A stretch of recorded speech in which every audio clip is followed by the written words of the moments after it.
from Yes. the SOTP. So, Go. No homework. problem. No So, problem. I love testimonies. yes. Okay. Thank you. And time is yours, Brother John. Okay, Now, let's go. Yep.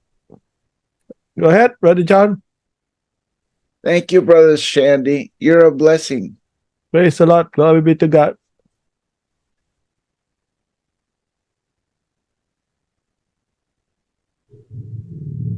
You know, it's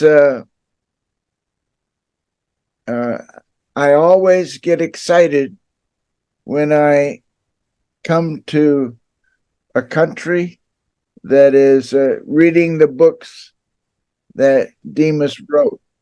Saya selalu bersemangat sekali saat saya masuk di suatu negara, datang di suatu negara yang membaca buku-bukunya Demos. Because Demas was just a dairy farmer. Karena Demos dia adalah peternak sapi perah. He did not use complicated words. Dia nggak pakai kata-kata yang fasih, yang rumit tata bahasanya. He didn't hear very well. Bahkan dia tidak mendengar dengan baik. And so he relied on the Holy Spirit to make his ministry effective. Jadi dia harus senantiasa mengandalkan Roh Kudus untuk membuat pelayanannya menjadi suatu pelayanan yang efektif. So Demas, the exciting thing about Demas was that he received a revelation about a move of God that was spoken 800 years before Jesus came to the earth. Dan yang mengasihkan, yang menggairahkan Demos dia adalah dia menerima suatu pewahyuan dari apa yang dikatakan tentang Yesus bahkan sebelum 800 tahun sebelum itu terjadi.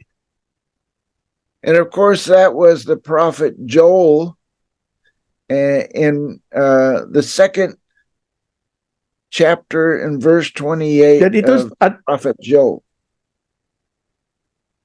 Itu adalah Joel 2 yang nubuatan yang tertulis di Joel 2 pasal yang kedua, Joel pasal 2 ayat 28. Verse 28, yeah. Ya, Yoel 2 ayat 28. And in that passage, God says what he's going to do in these days. Dan di dalam bagian ayat kitab suci firman Tuhan ini dikatakan apa yang menjadi janji Tuhan akan apa yang dia akan lakukan. He says he's going to pour out his spirit on everybody. Pertama, dia akan curahkan rohnya atas setiap manusia. And that means even your enemies and mine, he's going to pour out his spirit on them. Dan berarti karena atas semua manusia, berarti kepada musuh Anda dan musuh saya termasuk Tuhan akan curahkan rohnya. Karena dikatakan semua manusia. You see, God created all people. Anda lihat, Anda tahu bahwa Tuhan menciptakan semua umat manusia ini. And the names of everybody that are going to be alive in the earth are known by God in heaven. Dan nama setiap manusia yang akan dilahirkan dan hidup di muka bumi ini, Tuhan sudah tahu, Tuhan sudah kenal secara pribadi lepas pribadi, bahkan sebelum mereka lahir. And God's plan is that everybody will come to salvation. Dan yang menjadi rencana Tuhan adalah setiap orang akan menerima keselamatan. Your family, itu termasuk keluarga Anda, your neighbors, tetangga Anda, the people that work with you in the business, orang-orang kawan sekerja Anda di dalam bisnis atau usaha Anda, even people that are attacking you. God wants them all to come to salvation. dan termasuk orang-orang yang memusuhi dan yang menyerang Anda. Oops. Tolong Remember, di mute yang lain ya. Thank you. Okay, go ahead. remember on the cross, Jesus said, Father, forgive them, for they don't know what they're doing. Ingat di atas saat Yesus sedang tergantung di atas kayu salib, dia berkatakan, Bapa, ampunilah mereka sebab mereka tidak tahu apa yang mereka lakukan. So it's important that we see people the way God sees them. Jadi penting bagi kita untuk kita bisa melihat bagaimana cara orang-orang itu dengan cara yang sama seperti Tuhan memandang mereka. There are two kinds of people in the earth. Ada dua jenis manusia di muka bumi, There are those that are already Christians, yaitu kategori pertama, yaitu mereka yang sudah menjadi orang-orang Kristen, and these people are guaranteed to go to heaven. dan mereka sudah terima jaminan pasti akan masuk surga. The other group of people are those who are going to be Christians. Dan kelompok yang kedua, itu adalah orang-orang yang akan menjadi orang Kristen. And they're going to go to heaven. Dan mereka akan masuk surga. There are only two kinds of people in the earth. Hanya ada dua kategori umat manusia di muka bumi ini. And so God is anointing every person that is a Christian Jadi pertama Tuhan mengurapi setiap pribadi, setiap manusia yang adalah orang-orang Kristen, to bring the other group so they can go to heaven. untuk membawa kelompok yang satunya lagi supaya juga mereka bisa masuk surga. So it's important not to see the other group as your enemies. No, Jadi sangat penting jangan Anda pandang kelompok yang lain itu sebagai musuh-musuh Anda. Jangan. for God so loved the world that he sent his son Jesus so that all can be saved. Karena begitu besar kasih Bapa surgawi kita pada dunia ini sehingga dia mengutus putranya Yesus sehingga barang siapa yang percaya bisa diselamatkan, dapat diselamatkan. And so when you're born again, Christ comes inside to live inside you. Saat engkau dilahirkan kembali maka Kristus masuk dalam dirimu dan dia hidup di dalam dirimu. And he sends you to your enemies. Dan yang dilakukan berikutnya adalah dia akan mengutus Anda kepada musuh-musuh Anda. Oh no, that's crazy. Anda pikir, waduh itu gawat, itu gila tuh. Oh, that's how God loves. He is love. He automatically loves all people. Tapi demikianlah pribadi Tuhan kita, karena dia adalah kasih itu sendiri. Maka dia secara otomatis mengasihi semua umat manusia. Especially your enemies. Khususnya musuh-musuhnya Anda. I have stood before my enemies. Saya pernah berdiri di hadapan musuh saya. And I have felt the love of God coming out of me for my enemies. Dan saya bisa merasakan kasih Tuhan itu bisa mengalir keluar dari dalam diri saya terhadap musuh-musuh saya. And even though I don't agree with God, Walaupun saat itu saya gak sepakat, saya gak setuju dengan apa yang Tuhan lakukan waktu itu. I've had the experience of God's love flowing out of me toward my enemies. Tapi saya bisa mengalami kasih Tuhan itu mengalir keluar dari dalam diri saya kepada musuh-musuh saya. And as I accept God's love for my enemies, Saat saya telah menerima kasih Tuhan pada musuh-musuh saya, and I see them responding to God's love coming forth from me. dan disitulah saya melihat mereka memberikan respons terhadap kasih Tuhan yang mengalir dari saya kepada musuh-musuh saya itu.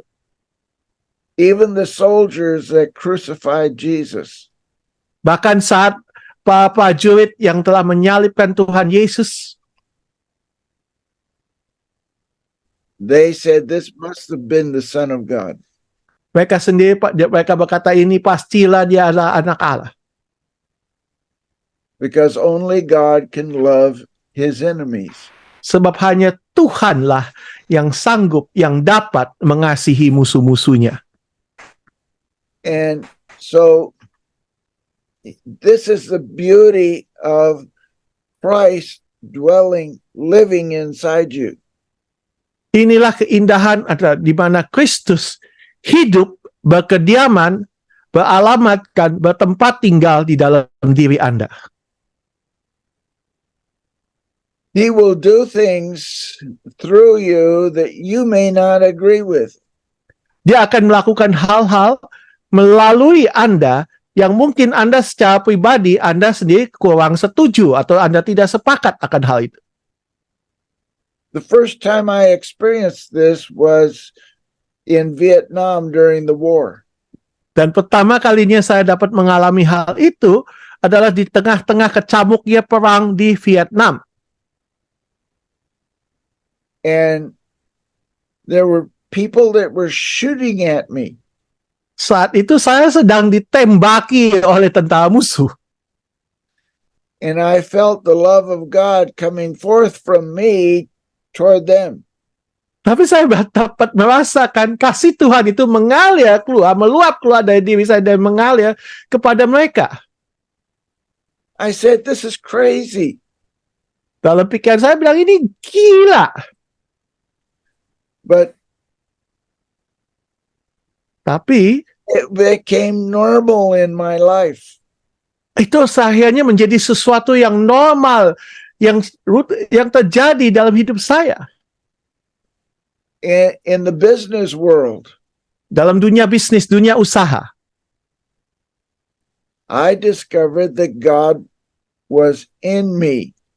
saya temukan bahwa Tuhan ada di dalam diri saya. And he would express himself Dia akan mengekspresikan dirinya at the strangest moments. pada saat-saat yang sangat tidak lazim, yang tampaknya aneh sekali. I would be talking on the phone with a salesman. Misalnya, saya lagi ngobrol di telepon dengan seorang salesman. That wanted to sell me things that I didn't need. Dia mau berusaha menjual produknya, sesuatu produk yang sebetulnya saya tidak butuhkan. And so I would hang up the phone. Biasanya saya taruh telepon, saya tutup telepon. But the last words that came out of my mouth, Tapi kata terakhir yang mengalir keluar dari mulut saya saat itu, I love you. aku mengasihimu. And I could think about that later on. This guy knows that I'm crazy. Dan saya bisa pikirkan kemudian bahwa saya mikir, waduh, ini orang ini pasti tahu dan dia sadar bahwa saya itu gila. The people that were shooting at me, I love you. Terhadap tentara musuh yang menembaki saya berkata, aku mengasihimu. There was a man that sued me in court. Ada seseorang yang nuntut saya, memperkarakan saya dalam pengadilan. And while our lawyers were arguing before the judge, Saat kedua pengacara dari kedua belah pihak itu sedang berbantahan, berdebat di hadapan hakim. I asked the man that was suing me, how have you been? saya tanya kepada orang yang menjadi lawan saya, yang menuntut saya, memperkarakan saya tanya, apa kabarmu? And he said, "Come with me." Lalu dia bilang, sini, ikut aku. And he took me outside and began to tell me that his son had been kidnapped. Dan dia bawa saya keluar, dia ajak saya keluar ruangan, dan dia bilang kepada saya bahwa anak saya laki-laki telah diculik. And the kidnappers had asked for much money. Dan si penculik itu menuntut uang dalam jumlah yang sangat besar. And the man that was suing me had no idea what to do. Dan orang yang menuntut saya, dia sama sekali dia nggak mengerti, dia nggak tahu apa yang harus dia lakukan. And about a week after his son was kidnapped, he heard a knock on his door. Dan ketika seminggu sesudah anaknya diculik, dia dengar seseorang mengetuk pintu. And a man stood there that was a Christian. Dan ada seseorang berdiri di muka pintu itu, orang itu orang Kristen. And he said, "I was praying this morning and the Lord put your name on my heart. And I'm here to ask you if there's anything that I can pray for you about." Dan orang ini bilang begini, tadi pagi saat saya berdoa, Tuhan taruhkan namamu di dalam hati saya. Dan itu sebabnya saya datang dan saya berkata, apakah ada sesuatu yang bisa saya doakan bagi Anda pagi hari ini? And the man said, "My son was kidnapped. Can you help me?" Dan orang itu menjawab, ya, anakku, putraku itu diculik. Bisakah kau tolong saya dalam hal ini? And he said, "Well, that's why God sent me to pray with you until your son is restored to your home." Dan dia bilang, itulah sebabnya Tuhan mengutus saya untuk berdoa bersama denganmu sampai anakmu bisa dipulihkan, ditemukan, dan dikembali ke rumahmu. And every day for 6 months, this man would come early in the morning to the house and pray with the man that was suing me. Dan setiap hari selama 6 bulan lamanya, orang ini dengan rutin teratur datang setiap pagi berdoa bersama dengan bapak ini yang menuntut saya di pengadilan. And after 6 months, the son was released with no payment. Dan sesudah 6 bulan berlalu, anak itu dibebaskan oleh sang penculik tanpa perlu membayar uang tebusan. And so God was on the side of the man that was suing me. Jadi ternyata Tuhan itu memihak, Tuhan ada di pihak orang yang menuntut saya. And so while our lawyers were arguing before the judge, jadi di tengah-tengah perdebatan antara kedua pengacara kami, this man was asking my forgiveness. ternyata si bapak itu meminta saya mengampuni dia. And so I hugged him and I said, "Well, let's wait to see what the judge says." Dan saya rangkul, saya peluk dia dan saya bilang, mari kita tunggu, kita dengarkan apa yang menjadi keputusan hakim. And so we went back in before the judge and heard him say, Dan kita kembali menghadap hakim dan kita dengar apa yang dikatakan hakim itu. "I'm throwing out your case. There's no evidence here that there is a problem." And so we walked out of the court arm in arm, close brothers in the Lord Jesus Christ. Dan hakim bilang, saya nyatakan kasus ini gugur, batal demi hukum karena nggak ada bukti-bukti yang konkret yang cukup untuk melanjutkan masalah ini. Jadi akhirnya dari kasus ini kami berdua berjalan keluar bergandengan tangan. bersama satu, menjadi seorang sahabat, saudara dengan saudara, bersaudara. The Bible says Alkitab mengatakan that if you walk in the Lord, that even your enemies will be friends with you. ya, jikalau engkau berjalan bersama Tuhan, bahkan Tuhan akan membuat musuh-musuhmu menjadi sahabatmu. So this book that we're studying today Buku ini yang sedang kita pelajari hari ini talks about how the laymen who are not priests or pastors, the laymen are going to carry the good news of the gospel to our enemies. dan itu bicara mengenai bagaimana para orang awam ya, bukan para imam, bukan para pendeta atau gembala sidang yang akan membawa kabar baik Injil itu. And I just want to encourage you Dan saya mau mendorong Anda, semangati Anda. because you're very important to God. Sebab Anda sangat amat penting di mata Tuhan. You need to let his love come through you to even your enemies. Anda harus izinkan kasih-Nya mengalir melalui engkau bahkan kepada musuh-musuhmu. And what is the love of God? Dan apakah kasih Tuhan? It is not only what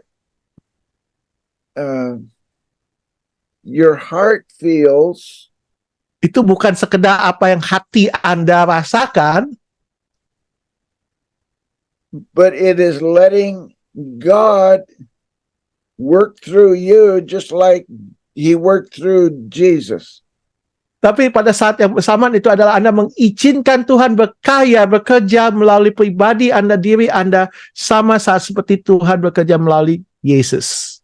Remember when Jesus was on the cross, Ingat pada saat Yesus tergantung di atas kayu salib, he said to his Father, Dia berkata kepada Bapanya, please forgive them for they don't understand what they're doing. Bapa, aku mohon ampunilah mereka karena mereka tidak mengerti apa yang mereka lakukan. Please forgive them for they don't know what they're doing. Bapa, aku mohon ampunilah mereka sebab mereka tidak mengetahui apa yang mereka perbuat. So it's important that you and me understand that Jesus loves your enemies. Jadi sangat penting bahwa Anda dan kita itu mengerti bahwa Yesus itu mengasihi musuh-musuh Anda. He says, if you love only your friends, well, the religious people do that also. Dan jikalau engkau hanya mengasihi teman-temanmu, sahabat-sahabatmu, orang-orang yang beragama juga melakukan hal itu sama. And the only way you can love your enemies Dan satu-satunya cara engkau mampu mengasihi musuh-musuhmu is for you to decrease and allow Jesus in you to increase. yaitu untuk engkau semakin berkurang dan saat yang bersamaan engkau izinkan Yesus yang ada di dalam engkau semakin bertambah. The only way that you can love your enemies Satu-satunya cara engkau sanggup dan bisa mengasihi musuh-musuhmu is for you to decrease and Jesus in you to increase. yaitu untuk engkau semakin berkurang dan Yesus yang ada di dalammu semakin bertambah. And this is a problem in our churches Dan inilah masalah yang umum terjadi di dalam gereja-gereja kita. This is a problem in our chapters. Dan inilah masalah yang umum terjadi dalam chapter-chapter kita. Our human nature wants to be Lord. Yang mau menjadi tuan atas hidup kita adalah sifat manusiawi kita. And we have to decrease. Padahal kita itulah yang harus semakin berkurang. So Jesus can increase. kita berkurang supaya Yesus yang ada dalam kita itu bisa semakin bertambah. The greatest business in the world is Jesus in us being seen by the world. Yaitulah inti dari the greatest business in the world, yaitu Yesus yang ada di dalam kita nampak nyata dapat dilihat oleh dunia ini. And how does the world see Jesus? Dan bagaimanakah dunia ini dapat melihat Yesus? They see Jesus in us. Mereka melihat Yesus yang ada di dalam kita. When you allow his nature to express himself through you, Saat engkau izinkan sifatnya, karakternya untuk mengekspresikan dirinya melalui diri Anda. that's called the fruit of the Spirit. Dan itulah yang disebut buah roh. Love, Kasih, joy, sukacita, peace, damai sejahtera, patience, kesabaran, goodness, kebajikan, gentleness. kelembutan. All these things are Christ expressing himself through you. Semua ini adalah Kristus yang sedang menyatakan dirinya melalui engkau. Another expression of God's love through you Salah satu ekspresi lain dari kasih Tuhan melalui engkau adalah is when you pray for the sick so Jesus can heal them. saat Anda berdoa bagi orang sakit sehingga Yesus bisa menyembuhkan mereka.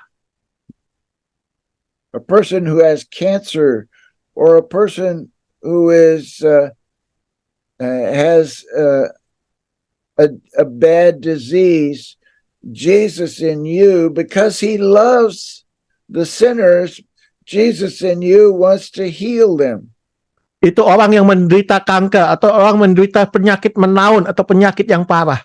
Karena Yesus yang ada di dalam engkau, dia mengasihi orang yang berdosa itu, maka Yesus yang ada di dalammu juga mau menyembuhkan orang itu. A sinner does not have to become a Christian to get healed. Seorang yang berdosa itu tidak perlu menjadi orang Kristen terlebih dahulu untuk menerima kesembuhan. God's healing of a sinner's disease will bring him to salvation. Kesembuhan yang daripada Tuhan terhadap penyakit orang yang masih pendosa atau orang yang belum diselamatkan, itulah yang akan membawa dia menjadi orang Kristen. So when you use the name of Jesus to bring healing to the sick,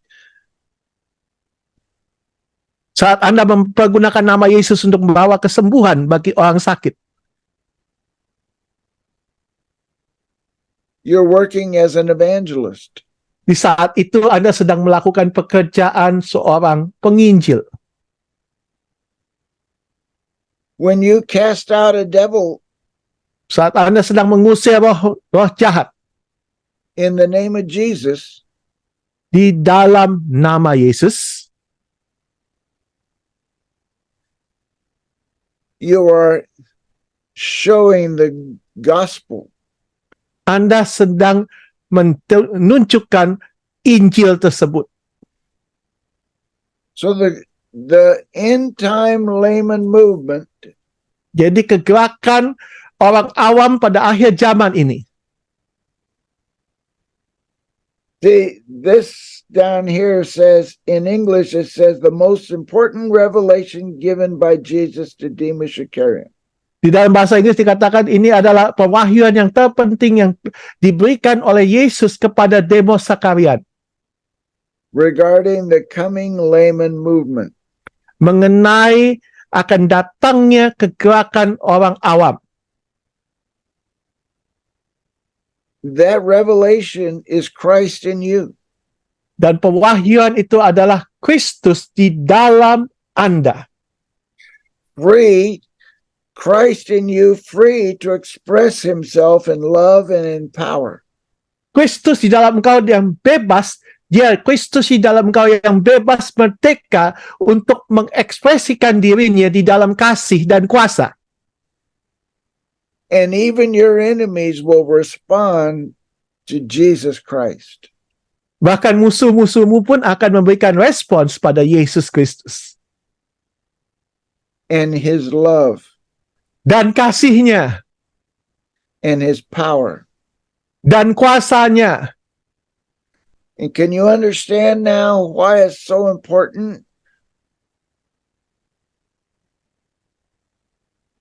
Dapatkah Anda memahami sekarang mengapa amat sangat pentingnya hal itu? For you to allow Jesus in you to express himself. Untuk Anda mengizinkan pribadi Yesus yang ada di dalam engkau untuk bisa mengekspresikan dirinya. Every day when you wake up, ask the Lord, what do you want me to do today? Setiap hari pada saat Anda bangun, Anda tanya kepada Tuhan, Tuhan, apa yang engkau ingin aku lakukan hari ini? And he will give you the revelation. Dan dia akan memberikan pewahyuan itu kepadamu. And you take that revelation to the street. Dan Anda dapat membawa pewahyuan itu bahkan sampai ke jalan-jalan. And obey the revelation. Dan taati pewahyuan yang daripada Tuhan. And people give their heart to Jesus. Dan orang-orang akan memberikan hidup mereka, menyerahkan hidup mereka kepada Yesus. Yesterday, I was in this school in Africa. Kemarin, Brother John ada di sekolah di Afrika. And there was a man there that woke up one morning and prayed in tongues. Dan di sana ada seseorang pria yang saat suatu pagi saat dia bangun dan dia berdoa dalam bahasa roh. And asked the Lord for the interpretation of the tongues. Dan dia tanya kepada Tuhan mengenai penafsiran dari bahasa roh itu. And he heard the name of a man that was in his portable phone. Dan dia mendengar akan nama seseorang yang ada di smartphone-nya, di HP-nya. So he called that man and said, in prayer this morning, God gave me your name. Can I pray for you? Dan dia telepon orang tersebut dan dia bilang, tadi pagi saat di dalam doa, Tuhan berikan namamu. Bolehkah aku mendoakan kau? And the man started to cry. Dan orang itu yang dihubungi, dia mulai menangis. He says, I work for a government petroleum company. Dan dia bilang, aku bekerja untuk sebuah perusahaan perminyakan milik pemerintah. And I'm one of the directors of this company. Dan aku merupakan salah satu direktur dari perusahaan ini. And the president of the company, the country of the nation, the president of the nation has threatened to fire everyone who is a director of the company. Dan presiden dari bangsa di mana mereka ada, presiden negara itu telah mengancam mau memecat semua direktur perusahaan minyak negara tersebut. And so our leader of the School of the Vision prayed for him, and the Lord, asking the Lord to do a miracle for this man. Dan pemimpin dari School of the Vision di Afrika itu berdoa bagi dia dan dia meminta Tuhan melakukan suatu mujizat bagi orang ini.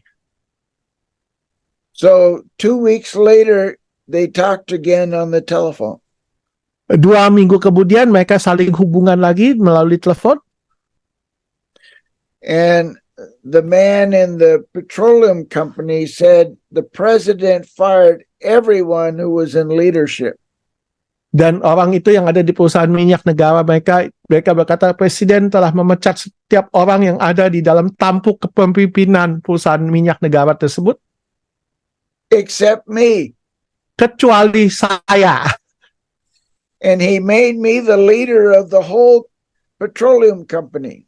Dan dia menjadikan saya direktur utama dari seluruh perusahaan minyak negara itu. Oh my goodness. Oh Tuhan.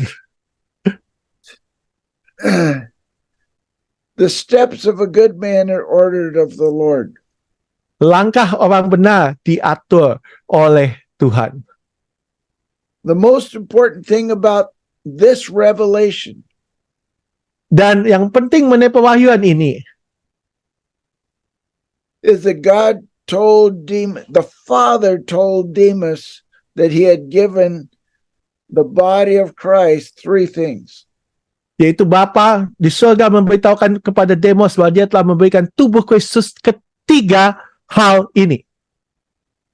He had given him his son, Jesus. Pertama, dia telah mengaruniakan, telah memberikan putranya, Yesus. Every Christian has been given the son, Jesus. Setiap orang Kristen telah diberikan putranya, yaitu Yesus. And when you receive salvation, you receive Jesus. Saat engkau menerima keselamatan, disitulah engkau menerima Yesus. Jesus comes to live inside you. Yesus datang dan hidup dan tinggal di dalam engkau. And that Jesus brings everything you need to be blessed by God. Dan Yesus itulah yang membawa segala sesuatu yang kau butuhkan itu dan sehingga itu diberkati oleh Tuhan. He gives you the kingdom of God. Dia memberikan kerajaan surga kepadamu. It is within you. Itu sudah ada di dalam engkau. He gives you eternal life. Dia telah memberikan kepada engkau hidup kekal. You're going to live forever, Engkau akan hidup untuk selama-lamanya. just like God. Sama seperti Tuhan. Why? Kenapa? Because Jesus lives inside you. Karena Yesus hidup di dalammu. This changes everything. Dan ini mengubah segala sesuatunya. The second thing God has given every believer is the name of Jesus. Hal yang kedua yang Tuhan telah berikan kepada setiap orang percaya adalah nama Yesus. Why has he given us the name of Jesus? Kenapa dia memberikan nama Yesus? So that we can minister like Jesus ministered. Sehingga kita dapat melayani sama seperti saat Yesus melayani. You can try it today Anda bisa coba praktikkan hari ini. or tomorrow morning. Atau kalau enggak, kalau udah kemalaman, besok pagi boleh. When God brings someone that needs a miracle to you, Saat Tuhan bawa seseorang yang membutuhkan mujizat dibawa kepada Anda. and you hear in your spirit that God wants to bless this person, Dan Anda bisa dengar di dalam roh Anda bahwa Tuhan mau memberkati orang ini. you can pray for that person in the name of Jesus. Anda boleh mendoakan orang itu di dalam nama Yesus. And it's a guarantee. Dan itu adalah suatu jaminan. It's a guarantee. Itu adalah suatu jaminan. It's a guarantee Itu adalah suatu jaminan that God's will is going to be done in that man's life. bahwa kehendak Tuhan pasti akan terjadi dalam kehidupan orang tersebut. And the third thing that God has given every Christian Dan hal ketiga yang Tuhan telah berikan kepada setiap orang Kristen is the authority of his son Jesus Christ. adalah otoritas dari putranya, yaitu Yesus Kristus. And this authority is not over people. Dan otoritasnya bukan otoritas atas orang lain, atas manusia. This authority is not over people. Ini otoritas bukan berarti Anda berkuasa memerintah atas manusia. Ya. This authority is not over people. Otoritas ini bukan untuk atas manusia. This authority is over Satan and the kingdom of darkness. Melainkan otoritas ini adalah otoritas atas setan dan kerajaan gelap itu. So when a person comes to you and they are tormented by the devil, Jadi kalau seseorang datang kepada Anda dan dia disiksa oleh si roh jahat itu, si iblis. in the name of Jesus, Maka di dalam nama Yesus, you have the authority to cast that devil out. Anda punya otoritas untuk mengusir roh jahat itu keluar. So I want everyone to put their hand on their heart right now. Sekarang setiap peserta, taruh tanganmu di hatimu. You are about to receive a miracle straight from God. Anda akan langsung menerima mujizat yang berasal dari Tuhan secara langsung. Think, what is the miracle that you need? Saat ini di dalam hati Anda, dalam pikiran Anda, pikirkan mujizat macam apa yang Anda sedang butuhkan.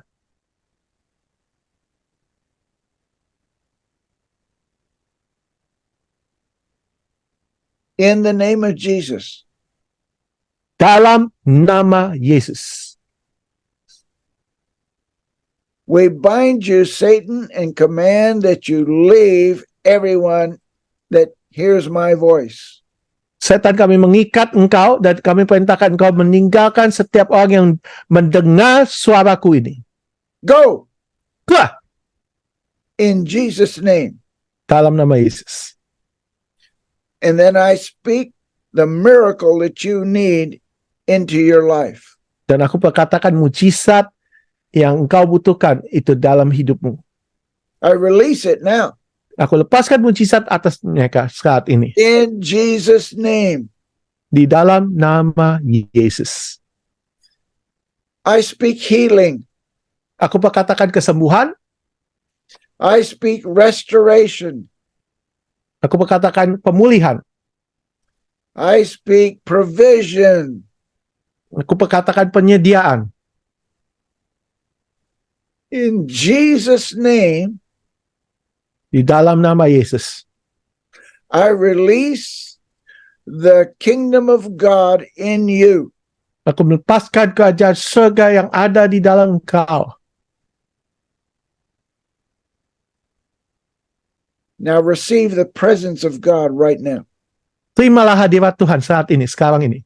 It's the glory of God. Itulah kemuliaan Tuhan. It's the grace of God. Itulah kasih karunia anugerah Tuhan. Right now, Sekarang ini, while your hand is on your heart, saat tanganmu ada terletak atas hatimu, God is coming to you Tuhan sedang datang, dia sedang masuk kepadamu. because Jesus lives in you. Sebab Yesus sudah ada dan tinggal di dalam kau. And I speak the fruit of the Spirit will flow from you without hindrance. Dan aku katakan bahwa buah roh itu akan mengalir daripadamu tanpa ada halangan. You will be known by the love that comes forth out of you. Engkau akan dikenal dan engkau akan diketahui oleh kasih yang mengalir keluar dari dalam. You will become famous for the love that comes out of you. Engkau akan menjadi terkenal oleh kasih yang mengalir keluar dari hadapanmu. And you will become famous Dan engkau akan terkenal karena for the power of God that comes out of you. kuasa Tuhan itu yang mengalir keluar dari dalam. And you will give glory to Jesus Dan engkau akan memberikan kemuliaan kepada Yesus. and testify of his goodness. Dan engkau akan bersaksi akan segala kebaikan, kebajikannya. And so I want to finish right now.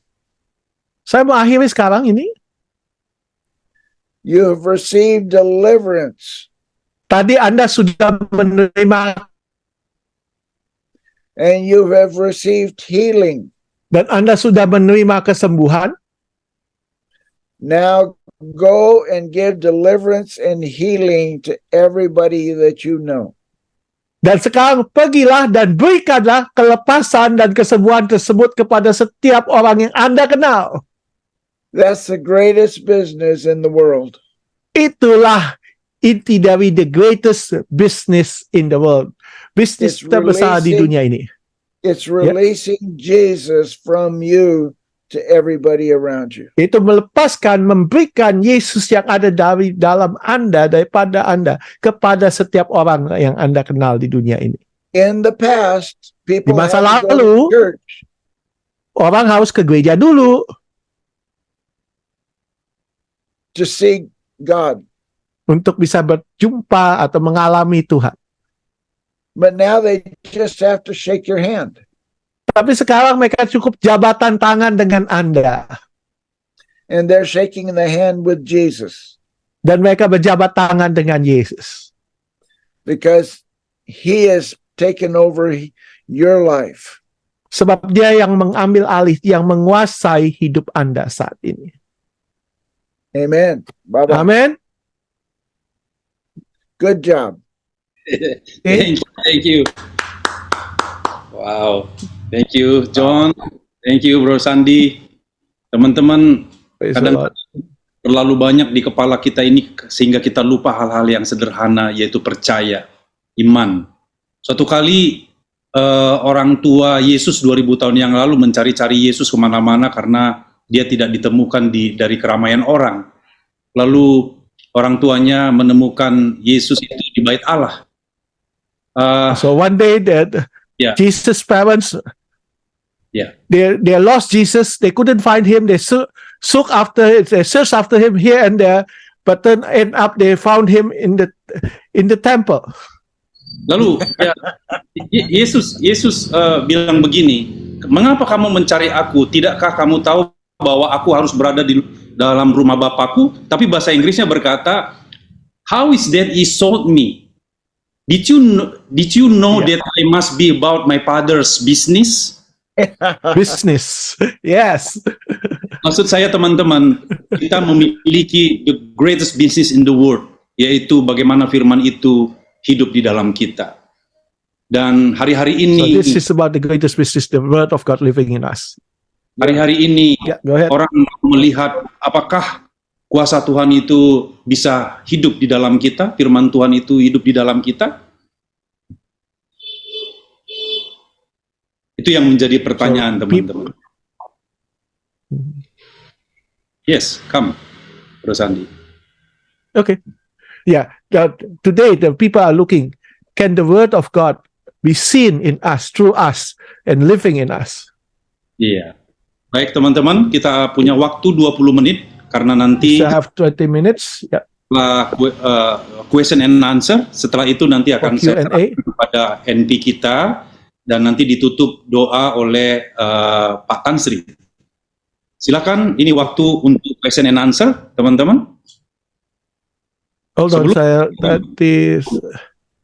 Sebelum teman-teman Okay. mempersiapkan pertanyaan, ada yang bertanya kepada saya. Someone asked me directly, is it possible for the power of the Holy Spirit to work in someone if that person is still committing sins, such as falling into adultery? Does the person have to be brought into repentance first? Yeah. Well, let me answer it this way. Biar saya jawab dengan cara demikian. Is anything impossible for God? Adakah yang mustahil bagi Tuhan? Is anything impossible for God? Adakah yang mustahil bagi Tuhan? Is anything impossible for God? Adakah yang mustahil bagi Tuhan? So the question is, can God use sinners? Jadi pertanyaannya adalah, apakah Tuhan bisa pakai orang-orang berdosa? In the Bible, it talks about the prophet Balaam. Di dalam Alkitab dikatakan mengenai Nabi Balaam. Yeah. Yeah. He was hired to curse the children of Israel. Ini Nabi Balaam ini disewa untuk mengutuki bangsa Israel. And even though God did not want him to go, he went because he wanted the money. Walaupun Tuhan udah ngomong spesifik jangan pergi, dia pergi juga karena dia pengen dapat duit. And when he opened his mouth to curse the children of Israel, Dan saat dia buka mulut, dia mau kutuki bangsa Israel, a blessing came out. yang keluar dari mulut dia bukan kutuk tapi berkat. And the king that had contracted with Balaam to curse the children of Israel got mad. Dan si Raja Balak yang nyewa Nabi Balaam itu untuk kutuki bangsa Israel, dia jengkel, dia kesal. He said, I have hired you to curse the children of Israel, and you blessed them 3 times. Dia bilang, aku sewa kamu, bayar kamu untuk kutuki bangsa Israel, malah kamu berkati mereka 3 kali. So for Christians, if we just allow Jesus to use us, Jadi Anda sebagai orang Kristen, jikalau Anda izinkan Yesus memakai diri Anda, pakai kita, he will bless the people around us. maka dia akan memberkati orang-orang yang ada di sekitar kita. I am born again, Saya sudah dilahirkan kembali, but my life is not perfect. tapi hidup saya belum sempurna. Just ask my wife. Kalau perlu boleh tanya Ibu Charlotte. No, don't ask my wife. Jangan deh, jangan. Lebih baik jangan tanya, nanti bahaya.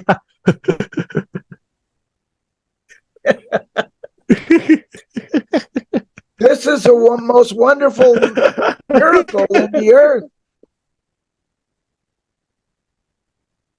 The most wonderful miracle in the Salah earth. satu mujizat yang paling ajaib di muka bumi ini, God uses sinners. Tuhan pakai orang berdosa. He uses all kinds of things. God is not controlled. Dia pakai segala hal. Dia yang pegang kendali. God can do what he wants. Dia bisa melakukan apapun yang inginkan. Question number 2. Pertanyaan kedua.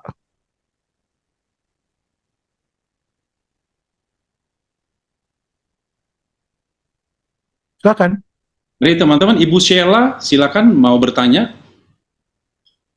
Bisa dibuka mic-nya Ibu Sheila, Pak Guntur. Sebab teman-teman, pertanyaan saya tadi adalah banyak dari kita menurut teman yang bertanya ini tidak bisa involve dalam kuasa Allah karena hidupnya masih di dalam dosa gitu, merasa terus berdosa gitu. Apakah orang itu tidakkah orang itu harus dibawa kepada pertobatan dulu gitu, hidupnya kuduskan dulu, seperti itu teman-teman. Jadi John tadi jawab bahwa Tuhan itu justru mencari orang berdosa dan supaya orang berdosa itu bertobat dari jalan-jalannya dan Tuhan memakainya, kan gitu ya. Oke, silakan Ibu Sheila langsung. Okay. Ibu Sheila, silakan, Iya. silakan. Selamat Maksudnya- malam teman-teman. Ya. Saya mau tanya, Hold on, bagaimana John is not caranya on the spot. kita bisa tahu panggilan hidup kita tuh di mana gitu kan? Dan kedua, apa yang harus dilakukan? Apakah perlu untuk doa puasa gitu ya? Doa puasa tuh kayak misalnya kita apa perlu untuk nggak makan atau gimana? Atau ada tata cara yang lain gitu? Nah itu sih. Oke. Makasih. Yes, shall I have this question, Brother John? Yes. How do you know your calling in life? And Oh. what must we do? Do we have to pray and fast? If we do, how long? And what in such what manner or ways? do you have to pray and fast? I'm not very good at fasting. Saya kurang kurang jago puasa tuh, lihat tuh, dia bilang, lihat perutnya tuh.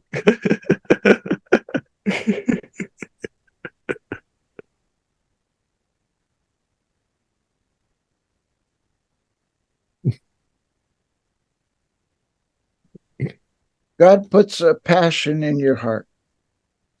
Satu, Tuhan tawarkan suatu gairah, satu keinginan yang meluap-luap dalam hatimu. Your calling is found in 1 Corinthians 12, chapter 28, verse 28. Panggilanmu dapat ditemukan di 1 Korintus 12 ayat 28. 1 Korintus 12, pardon? 1 Corinthians 12:28, right? You can be an apostle, Entah Anda akan jadi rasul, a prophet, nabi, an evangelist, penginjil, a pastor, gembala, a teacher, pengajar, a miracle worker, seseorang yang mengerjakan mujizat, a helper, seorang yang menolong, a healer, kaunya penyembuhan, menyembuhkan. all these things are calling. Semua ini merupakan bagian dari panggilan. But important is also our assignment. Tapi yang sama pentingnya adalah penugasan kita. If you're called to be a prophet, Jikalau Anda dipanggil untuk menjadi seorang nabi, where does God want you to prophesy? dan di manakah Tuhan ingin Anda bernubuat? Paul said, I'm an apostle assigned to the Gentiles. Dan Paulus berkata, aku adalah seorang rasul yang diutus, yang Tuhan tetapkan, yang Tuhan utus kepada bangsa-bangsa bukan Yahudi. So it's important to ask the Lord, okay, thank you that you've assigned me to be a pastor. Now, where do you want me to pastor? Dan mungkin Anda dapat penugasan sebagai seorang gembala sidang. Anda tanya kepada Tuhan, Tuhan, terima kasih atas panggilan sebagai seorang gembala sidang. Tuhan, di manakah aku harus menggembalakan? Thank you for calling me to be an evangelist. Where do you want me to be an evangelist? Terima kasih Engkau telah memanggil aku sebagai seorang penginjil. Di manakah Engkau memanggil aku sebagai untuk berfungsi sebagai penginjil? I'm 76 years old. Brother John baru berusia 76 tahun.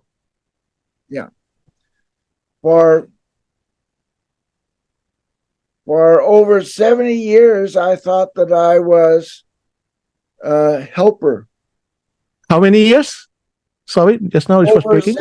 70 years, I thought Okay. I was a helper like Demas Shakarian. Selama lebih dari 70 tahun lamanya, saya beranggapan tugas saya adalah untuk memberikan sebagai seorang penolong, seorang yang menolong dalam pelayanan, mendampingi pelayanan, sama seperti Pak Demos. But 4 years ago, I discovered I was a teacher. Tapi baru 4 tahun yang lalu loh, saya temukan bahwa ternyata saya seorang pengajar. My father was a teacher. Papa saya seorang pengajar. All my children are teachers. Bahkan semua anak-anak saya pengajar atau profesinya guru. My wife is a teacher. Istri beliau, Pak Ibu Charlotte, adalah seorang pengajar juga. And so I am happy to be what God has called me to be. Dan saya sangat bahagia untuk berada menjadi seturut dengan apa yang menjadi panggilan Tuhan bagi saya.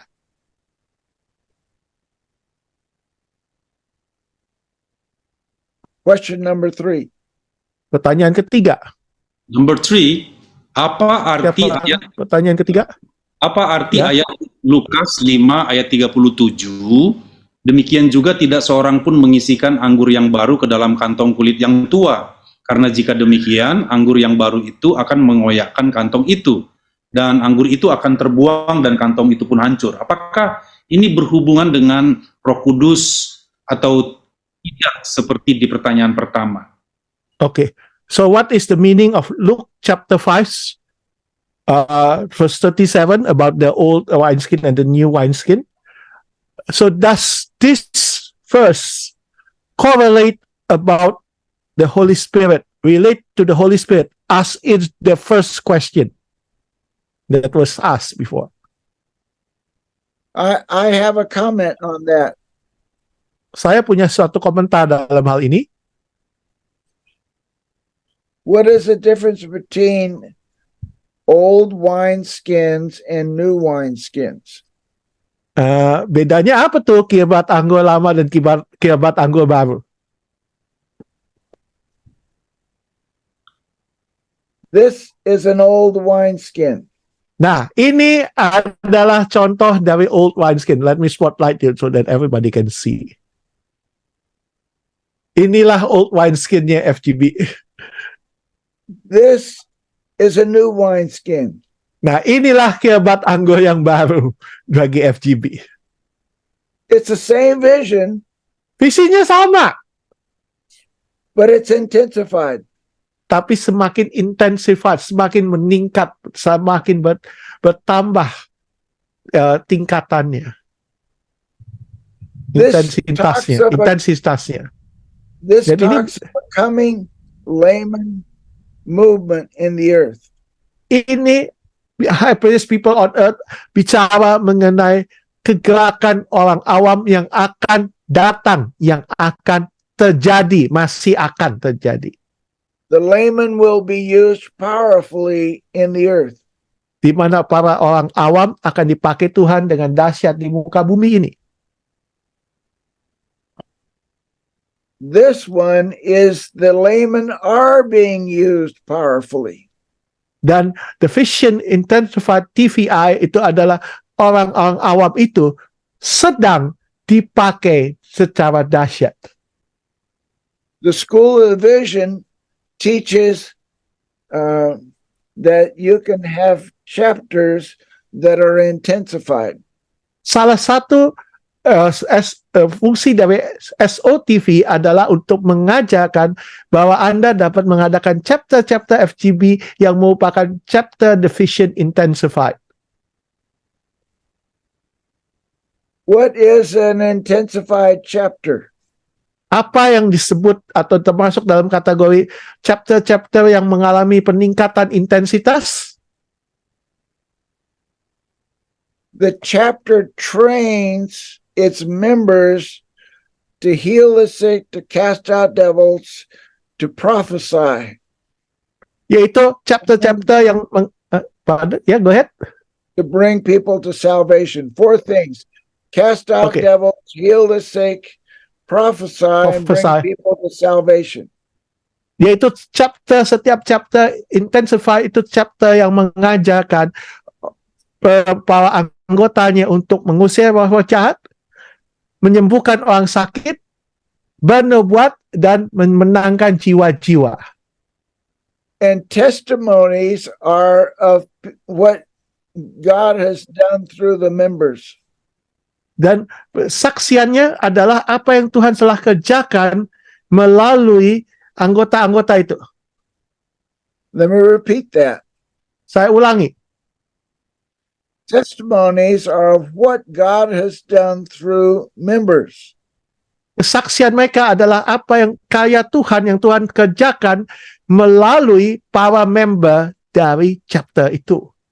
The intensified vision is action. Jadi kata Vision Intensified itu adalah kata tindakan, kata suatu perbuatan, suatu It's action, taking this school, yaitu membawa sekolah SOTV ini and putting it in a chapter.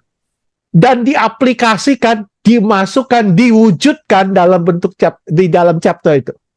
It's teaching the chapter members all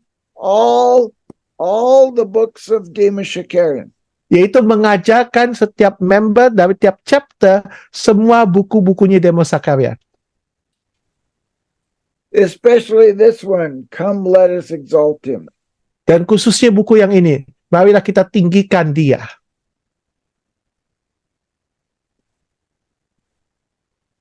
Question number 4. Pertanyaan keempat, Yeah. Time is enough. Okay. He's tired. I love you. Okay.